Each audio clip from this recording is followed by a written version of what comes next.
say it's something it is. I got a bunch of young niggas that's with me that I we moving the tack, we cruising the lap, and 2 in the front and 2 in the back. I'm going to the trap, he told me I put up a 50 and I can make 200 back. Me in Atlanta with 450 clips, we shoot 200 till you run it back. I got some oodles with me on the road when I go to my show. But I came out too clean. I see some niggas with hoop dreams really grow up and shoot things.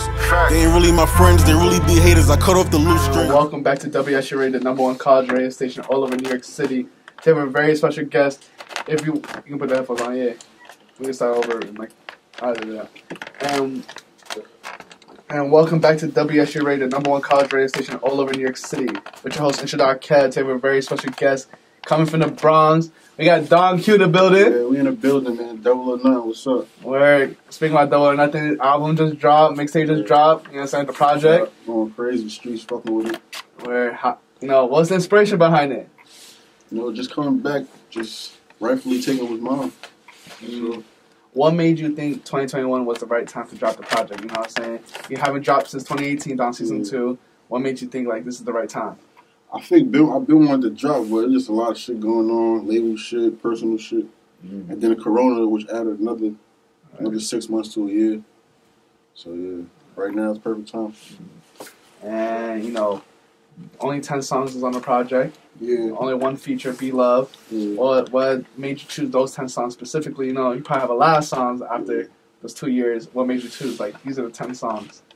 I got a lot of shit. It was kind of hard, I ain't gonna lie, because like, I got shit I made probably 2 years ago that I like, but I want to just make a bunch of new shit. I'm gonna just, whatever new shit I make right now that I like, I'm gonna just put it on there. Because once shit get older to me, it just get older to me now. I ain't really want to put no features on it. I just wanted to put Be Love on it just to show love to the city and shit. Right. That was about it.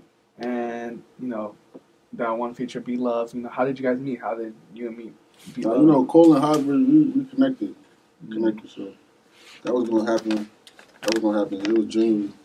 Like I did a record with him probably like 2 years ago, a year and a half ago. I think it was like a year and a half ago. Before like everybody knew who he was. I just heard this shit. I knew he was hard. So I'm not a nigga that I don't wait till a million people like your shit and then want to jump on the bandwagon like, I fuck with this shit. If I like it, I'm gonna tell you I like it. I'll fuck with you. Right. So that's just how that song's blowing up. You just dropped the visual for it. Yeah. That's a fact. Came out like what, 3 hours ago, 2 hours ago, at 1 p.m. Yeah, a couple hours ago, 3 hours. And one of the songs that you was featured this year was with Wowdy and Be Love. Yeah. Wowdy's coming up and stuff like that. And, you've been rapping for 4 or 5 plus years. Seeing Wowdy, seeing Be Love now, getting all the attention they deserve and stuff like that. What type of advice do you give them? To keep going and all stay that? Focused. Like I could Be Love. I kind of don't even gotta tell that nigga. I can see it in him. Like he focused here. He know what he gotta do. Like Wowdy, I'm trying to keep him under control and shit. Now Wowdy's funny. He's a character. Funny. He's funny. You know what I'm saying, like that. And after this drop, you dropped the visual for True King for it. You dropped the visual for Come Find Us. Are you planning to drop more visuals off the album? Or yeah, for sure. And you did the My Block thing. Yeah. How was that? How was that experience doing that? That was hard. That was fire. We definitely got a lot of visuals coming. I'm trying to drop another tape, top of the year. I got a lot of work to do. You know what I mean? I know people ain't gonna just embrace me that fast. Like on the comeback, like I gotta do a lot more. So, right. And you coming back, saying people have to embrace you and stuff like that. What are you gonna do for the rest of the year? You said mixtape. So how soon can we see that next mixtape? Top of the year. Top of the year. Is it gonna be all by yourself? Nah, I'm gonna put some features on it. Do you feel like being gone for so long and stuff like that? Do you feel like people are you gotta bring back their fans and stuff like that? Of course, it's new fans. It's people that's 16, 17. They probably was never listening to me when I first came out. So they never gave a fuck anyway. So it's like, so now I gotta make them fuck with me. Then the people that used to fuck with me, some of them probably like, oh, that nigga, he ain't rapping, he fell off, whatever. Right. So I gotta bring them back. So it's like it's kind of like I'm starting over. All right. And like one of the songs in the tape, I remember a bar. You said, "I'm top 5 and not 5." Yeah, that's a fact. So what top 5? What lyricists, rappers in New York? Like, nobody really could like just go back to back. Do you feel like you're like the best lyricist in New York right now? Yeah, for sure. Okay. Everybody do their thing. Everybody got their lane. But when it comes to that, I'm not. And listening to the tape and stuff like that, there's only one, you know, kind of to the drill side, which was what the Come Find Us. Everything else is more trap. There's a little bit of like I'm not a driller. I'm not gonna. If I'm gonna do it with the niggas that's holding it down. I ain't gonna try to. You know, right. Do you feel like it's time? You know, a lot of people are hopping onto the drill wave, especially on the sample and stuff like that. Do you feel like as a rapper, it's not part of it, and it's new now, huge right now? Do you feel like it's tempting to hop on it, or like you just still stay on your same way? I feel like if that's your lane, you do what you do. Like I've been out for years. Like you ain't never heard me do that. So it's like, man, I understand. Like it's a new wave, so you just do it. Like I think I put out a drill song, but I'm not about to be in the studio just doing a whole bunch of drill shit, like just trying to like dick ride this. Are you a fan of the sample right now? Hell yeah. I'm a fan. Yeah, the sample's going crazy and stuff like that. Shit's hard. And if you had to choose one sample, I always ask this, what the fuck, to hear on the drill song, what sample would you want to hear? Shit, I don't know. I can't say it because you gotta see, like, these niggas are doing samples with Mary J. Blige and shit. Like, that's mad creative right there. That shit is hard. Like, so I can't call it right now. I can't call it. And, you know, who are some of the producers you tapped in with right now? Dizzy, for sure, Chuck Taylor. These are two niggas from the Bronx that I've been working with on my tape. Atomics, D-Lo, Joe. It's a lot of niggas, man. It's a lot of niggas that got talent, a lot of beats. I try to like get a lot of different sounds and shit. Mm-hmm. And you said there's a lot of people that's getting talent, you know, to try to help them put them on and stuff like that. Like, what other ways do you want to help to put them on? You know, having them on your mixtape and stuff like that. Yeah, producers, you know, rappers. You're saying like Wowdy and all them. Like I've seen that you working with them. That's the only way you could one hand wash the other. Or especially because you know you've been rapping for 5 years, 6 years, and stuff like that. Do you feel like now you're a veteran in this? You know what I'm saying? 50-50. 50-50. You still feel like you're young with the. Yeah, I feel like I took the time I took off. If I ain't take that off, then I would have been a veteran. If I had still been doing what I had to do. Yeah. Are you done with breaks? Or are you? Yeah, hell yeah, I can't. So. And you know, are you lining up any performances yet, or? Yeah, we got a lot of shit lined up. The rest of the year, going into 2022 and stuff like that. Right before we get into 2022, what do you think is going to be the biggest achievement you want to achieve before 2021 ends? You know, something like that. Before this. Yeah, like the next month. You know, what needs to happen before we enter 2022? I just want to feel like I'm back. I'm back to where I need to be before we even close the year out. That's all. I feel like it's getting there. It's coming back, but a little more work. And you know, were you surprised with all the love that you're getting back from Double or Nothing? You know, you just came back. Not really, because I wouldn't say I'm surprised.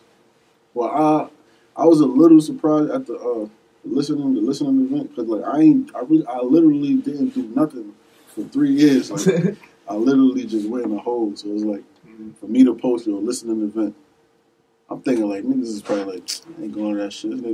Like that shit was packed. Like, so that was the only thing that surprised me. I know niggas was going to listen to the music like, this shit is fire. Of course it's fire. Like, I didn't forget how to rap. Like, I just didn't do it. So it's like a nigga that used to kill niggas all the time. Like, he might chill right now, and niggas like, oh, he don't kill niggas no more. Like, he still know how to kill niggas. Like, just choose not to. Especially in this interview, you say you're the best, you know, lyricist rapper right now. Yeah. And Boogie's doing his thing. Well, do you feel like Hybrid is taking over this year? You got everyone doing their little thing. You got. Well, I feel like Boogie went on a little hiatus too. But it wasn't like mine, but his shit is just like he don't drop as much. Like the people want him to drop a lot, but he don't drop as much. All right. So we both gotta turn up for real. All right, you know, rappers do go back and forth like that. They always say you have to either drop consistently or don't supply as much, and the demand will be high and stuff like that. What's your opinion and something like that? Now you're coming back. It's both. Because it's like you gotta look at niggas like J. Cole, Kendrick. They don't drop a lot, but when they drop, they go crazy. Mm-hmm. But they had to work. They had to get there. Though. They had to drop a lot to get to that point. You can't just. They didn't just come out and drop it once a year. They was dropping until they got to that point. Then it's like, all right, now I can make them wait for it. Right, a lot. So I got to get to that point. You might get to that point. All right. So So, what's your advice to upcoming artists and saying like that? They look at you guys like, oh, I want to be like Don Q. I want to be like the Hybrid. When you up and coming, you stay consistent. Man. Stay consistent. Stay consistent. Man. I had to learn the hard way. And learning the hard way, I want to know what's been the hardest life lesson you learned so far. Well, this music shit, and just in general, anything. Shit, it's a lot. It's a lot. I learned a lot of shit in life. I can't really just put that in one thing. Loyalty, though. Loyalty. Trust. You can't just get out of the way. You can't just show loyalty to anybody. You can't trust anybody. That's one thing I learned like my whole life. Especially with the music and stuff like that. Anything. That's any situation. And, you know, advice for the music, you know what I'm saying? That, how about for the label, for the kids, like, signing labels quickly and stuff like that? What advice do you want to give to those? You don't got to really rush to sign to a label, especially if you're already hot. Like, if you hot, I understand, like, niggas be hot and they be broke. Like, you could be the hottest nigga in your hood or your city, and you dead broke. You living still in the hood with your mom, so you really trying to get out of there. Niggas throwing you all kind of numbers. You trying to take anything, but sometimes you might have to just thug it out for a couple months and just wait till that right time. Like, shit don't happen. And, you know, we're in the college campus, a lot of college students are listening and stuff like that. What type of advice do you want to give to those kids that from college and stuff like that? You know, want to bring in the St. John's feel. Man, stay focused, man. Everybody in here doing their thing. I never got to go to college, and I wish I did. You know, I heard it's a good experience, but everybody in here just stay focused, do your thing, chase your dreams. And who are some, you know, you did a lot of music with a lot of people, like Boogie, you know, so like, who else, who are some people that you haven't reached out yet and you would want to do a song with? Like J. Cole. Like the young niggas, I want to do shit like, I'm not gonna lie, like K-Fly, like, them niggas are like my favorite rappers right now, because I feel like if I was young, they would be the niggas I'll be fucking looking at like, nah, these niggas is soft. So I think about that like, nah, these niggas is tough. So like, I think like K-Fly, he probably like my favorite right now. K-Fly is your favorite? Yeah, No, they're taking over. They just opened up for Meek Mill. They did the Rolling Loud. It's crazy. They're going up right now. And especially their song, My Everything is Going Crazy. Yeah. All right, nah. And especially you tapped in with B-Love a lot. Yeah. Nah, that's like hometown. You said Cortland and that shit. That's regular. Right. And you know, one of the people that we brought up here before was the LNF group. And I know you tapped in with Richie Rose and some. Yeah, I fuck with Richie. Right, so I want to know, how did you guys meet? How did the whole link up of Hybrid and LNF happen? Nah, you know, I got people over there from his side that they fuck with my hood heavy. So that's kind of, it's not like Cole and High Bridge, but it's kind of like the Cole and High Bridge, because we all kind of connected, like Cole and High Bridge, and, over there where they from and shit. So third side, it's all kind of like, we all kind of united. Like how I met Richie, I met him. I was with my man. We got mutual friends and shit. Like we was in the studio. He was in the studio recording. I just happened to walk in and just chilling and shit, smoking. And he was making a song and shit was hard. Like I said, I don't wait till everybody jump on your wave, and then he was making a song that was hard. I like the song. I'm like, I want to get on the song. I didn't know the nigga from a hole in the wall. I didn't know how many followers he had. None of that shit. I just liked the song. I'm like, I want to get on the song. I just got on the song. We shot the video. We just built from there. Like, talk. And you know, so far for 5+ years rapping, like that, what has been the best experience so far as a rapper? I want to know your personal opinion, like that right there, with like I can wrap it up and everything. Best experience is getting the respect from the niggas that I look up to. Who are some? Like the Locks, Dipset, the G-Unit, like damn man, everybody I listened to growing up, they all got a respect for me. And can you look back on your career and be satisfied with what you've done? Like today? Yeah, like right now you can look back at everything you've done. Can you be satisfied or not? Well, so what will be that one moment in the future that like, okay, like I ain't even put out a debut album yet, so I got a lot of shit I gotta do. Are you planning to drop the debut album like by next year or very soon or next year? Next year. Yeah. And you know, for the future, what is one thing you haven't done that you know you want to do that you haven't? I just told you. Drop the debut album? No, I'm talking about like in general, like you know what I'm saying, like I mean, when I had rappers pulled up, they said like drop out a plane or something like that, or like something like that. Nah, I'm scared of heights. So scared of heights? I don't fuck with that shit. Alright. And then, you know, this is my last question. I always ask this question to every rapper that came through. What type of legacy do you want to have with the name Don Q? When people bring up Don Q, you know, he did this, he did that. What should be right next to you? Like, first, I wanted to be like a storyline. I came, put the Bronx on my back, carried it for a while. I put other people on. Like, I'm big on bringing people in, like putting people on, niggas from the town trying to do right. Putting niggas on, putting niggas in a position to do right. I see niggas do it, like niggas above me that did it, so it's like I just want to follow suit. That's the best way to do it. You can't like just keep everything, keep the light on yourself. Like that's not the way to do it. You gotta pass the ball. And is there anything else you want to say to the supporters, to the fans? Right now, you can look at the camera and talk. Man, thanks for everybody supporting me, man. Tune in, man. Devil or None, we got a lot more work to do, a lot more shit coming out, a lot more fire. Shout out to everybody out here doing their thing in the city.